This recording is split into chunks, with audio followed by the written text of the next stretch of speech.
चलिए, very good morning to all of you. आज के वीडियो में हम बात करने वाला है चीन और ताइवान के बीच में चल रहे कॉन्फ्लिक्ट के बारे में। जी हाँ, आप सभी को ज्ञात होगा कि साउथ एशिया में चाइना और ताइवान के बीच में लगभग युद्ध के कयास लगाए जा रहे हैं। ऐसा माना जा रहा है कि चाइना कभी भी ताइवान पर हमला कर सकता है और ताइवान की टेरिटरी को अपनी टेरिटरी में ला सकता है। आज की वीडियो में हम बात करने वाले कि आखिर कैसे इस विवाद की शुरुआत हुई, कब से इन दोनों के बीच विवाद चल रहा है। आज की वीडियो में पूरी डिटेल से बात करेंगे। चलिए शुरुआत करते हैं।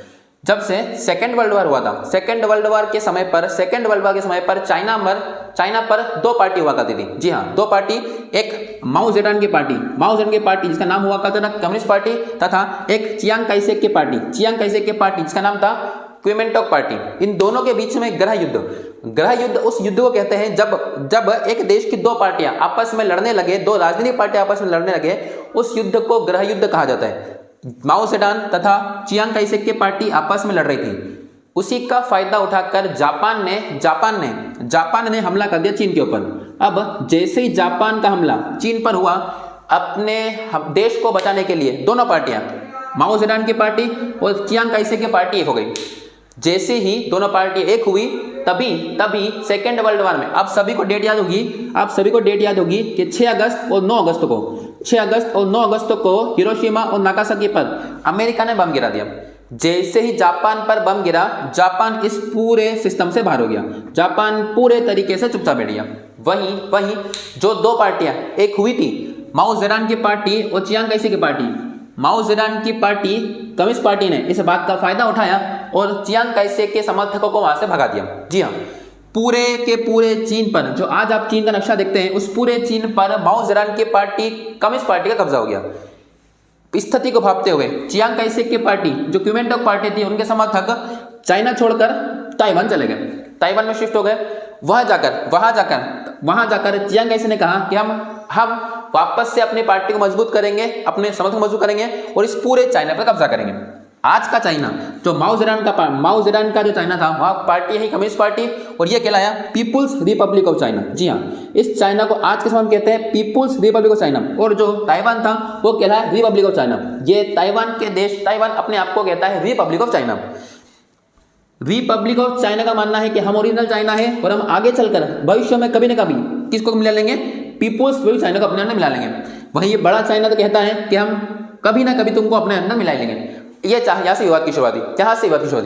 अब चाइना उस समय के बाद, अच्छा ये कब अलग हुआ था, तो ये समय है 1949 में चाइना ताइवान से अलग हो गया तथा चियांग काई शेक की पार्टी, जो कुओमिंटांग पार्टी थी, वहां से अलग हो गई। तो 1949 आपको ये याद रखना है। तब से चाइना अपने आप में बहुत डेवलप कर गया, वहीं ताइवान ने भी अपने आप को डेवलप किया, लेकिन चाइना ज्यादा डेवलप कर गया, चाइना ज्यादा इस बात को डेवलप कर गया। वहीं से इस विवाद की शुरुआत मानी जाती है। इस विवाद की शुरुआत है। अब चाइना हमेशा बोलता है कि जो भी देश चीन से व्यापार करेगा उसको वन चाइना पॉलिसी अपनानी पड़ेगी। काफी बच्चे ये समझते हैं कि वन चाइना पॉलिसी का अर्थात मतलब ये है कि चाइना में एक बच्चा अलाउ है। जी ऐसा नहीं है। वन चाइना पॉलिसी का मतलब यह है कि कोई भी देश अगर चीन से व्यापार करता है तो उसको केवल इसी ही चाइना को मानना है, आपको ताइवान को देश का दर्जा नहीं देना है। अगर आप वन चाइना मतलब कि ये चाइना और ये चाइना, जो पीपुल्स रिपब्लिक ऑफ चाइना है और जो रिपब्लिक ऑफ चाइना, ये दोनों एक ही है। इसको कहा गया वन चाइना पॉलिसी। एग्जाम में क्वेश्चन बहुत बार पूछा, इसको याद रखिएगा। तो अगर कोई भी देश चाइना से व्यापार करना चाहता है तो उसको वन चाइना पॉलिसी को मानना पड़ेगा। भारत ने भी वन चाइना पॉलिसी पर हस्ताक्षर किए हुए हैं, अर्थात भारत का मानना है कि ताइवान अपने आप में देश नहीं है, केवल चीनी एक ही देश है, उसी का हिस्सा क्या रहेगा, ताइवान रहेगा। अब अगर चीन ताइवान को अपने अंडर मिला लेता है, ताइवान पर हमला करके उसको मिला लेता है, तो देश और दुनिया के लिए, भारत के लिए, यूएसए के लिए इस पर क्या खतरा रहेगा। सबसे पहले आप सभी को पता होगा कि यहाँ पर चीन के दक्षिण में एक सागर पड़ता है जिसका नाम है दक्षिणी चीन सागर।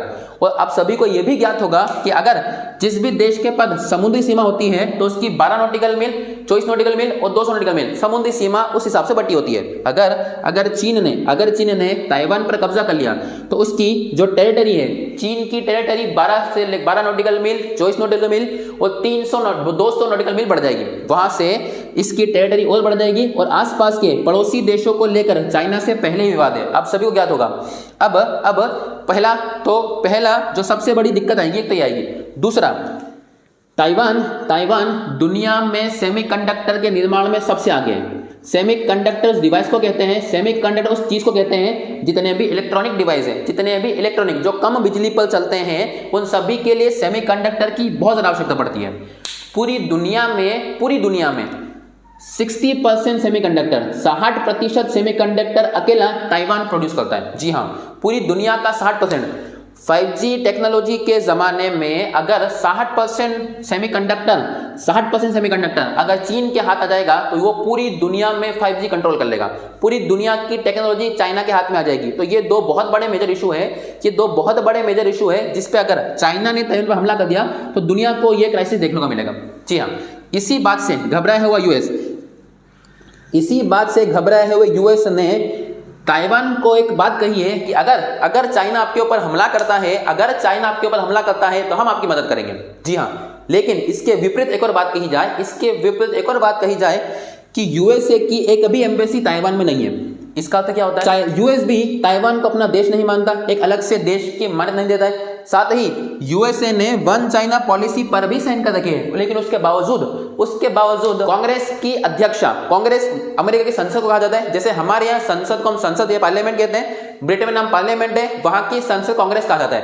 कांग्रेस की अध्यक्षा, यूएसए की तीसरी प्रमुख पद, एक राष्ट्रपति, दूसरा उपराष्ट्रपति, तीसरी वहां की संसद की प्रेसिडेंट नैन्सी पेलोसी का जहाज ताइवान में लैंड कर चुका था। इसकी जानकारी मैंने आपको पिछली वीडियो में दी थी। चाइना ने पहले ही चेताया था कि अगर नैन्सी पेलोसी का जहाज यूएसए से अगर ताइवान में उतरेगा तो हम उस जहाज को हवा में ही मार गिराएंगे।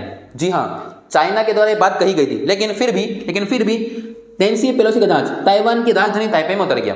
उसके बाद चाइना ने इस बात को कवर अप करने के लिए चाइना ने कहा है कि हम 4 अगस्त से लेकर 7 अगस्त के बीच में युद्धाभ्यास करेंगे।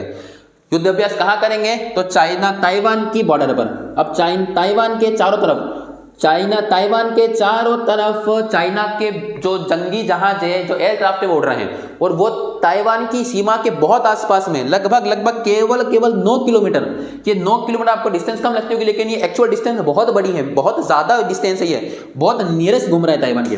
वहीं इस बात से बचाव के लिए ताइवान ने अपने देशवासियों के लिए एक मोबाइल एप्लीकेशन लॉन्च किया है। उस मोबाइल एप्लीकेशन में ऐसा बताया गया है कि अगर गलती से चाइना सोचिए यहां से बम उठाकर ताइवान के ऊपर से, ताइवान देश के लोगों के ऊपर से बम जा रहे हैं, मिसाइल जा रहे हैं, तो ताइवान ने एक एप्लीकेशन लॉन्च किया है। उस एप्लीकेशन में एक बात कही है कि अगर कहीं भी हमारे देश में कोई बम गिरता है तो आपको छुपने के लिए बंकर्स की लोकेशन उस मैप में मिल जाएगी, आपको कहां छुपना है। ऐसा नहीं है कि बम गिरेगा, अगर आपके देश के ऊपर बम गिर रहा है, मिसाइल गिर रहा है, तो आपको सड़कों पर घूमना है। तुरंत उस मैप में देखिए लोकेशन, बंकर की लोकेशन बताई गई है, और इस बंकर की लोकेशन से आप सभी को उन जगह पर जाकर छुपना है। इसका मतलब यह है कि ताइवान को भी डर है कि चाइना किसी भी समय हमारे ऊपर हमला कर सकता है। और इसी बात को लेकर चीन और यूएसए के बीच में तनातनी भी चल रही है। चीन ने यूएसए को साफ चेताया था कि नैन्सी पेलोसी का जहाज ताइवान में नहीं उतरना चाहिए, और वहीं नैन्सी पेलोसी ने उसे, जब चाइना और अमेरिका के बीच में लगभग 1 घंटे तक वीडियो कॉन्फ्रेंसिंग चली थी, और वहां चाइना ने साफ चेताया था अमेरिका को, लेकिन जब नैन्सी पेलोसी निकली तो उन्होंने इस बात की जानकारी नहीं दी कि वो ताइवान जाने वाली है। सडन अचानक ही वो कहाँ आकर रुक गई? ताइवान में आकर रुक गई, जिससे पूरी दुनिया में युद्ध के कयास लगा जा रहे हैं। अगर ताइवान हमला करता है, अगर चाइना हमला करता है ताइवान के ऊपर, तो उसकी सुरक्षा के लिए जो अमेरिका है वो कभी भी आ सकता है। ऐसा ही कॉन्फ्लिक्ट आपने कुछ समय पहले, 2 से 2 महीने पहले रशिया यूक्रेन में देखा होगा। जब रशिया जैसा देश यूक्रेन के आसपास में युद्ध अभ्यास करता था, ये वही सिचुएशन बन रही है जो रूस और यूक्रेन में बन रही थी। आई होप ये वीडियो आपको पसंद आया होगा। वीडियो अगर पसंद आया हो तो वीडियो को लाइक कीजिए, चैनल को सब्सक्राइब कीजिए। तब तक के लिए जय हिंद।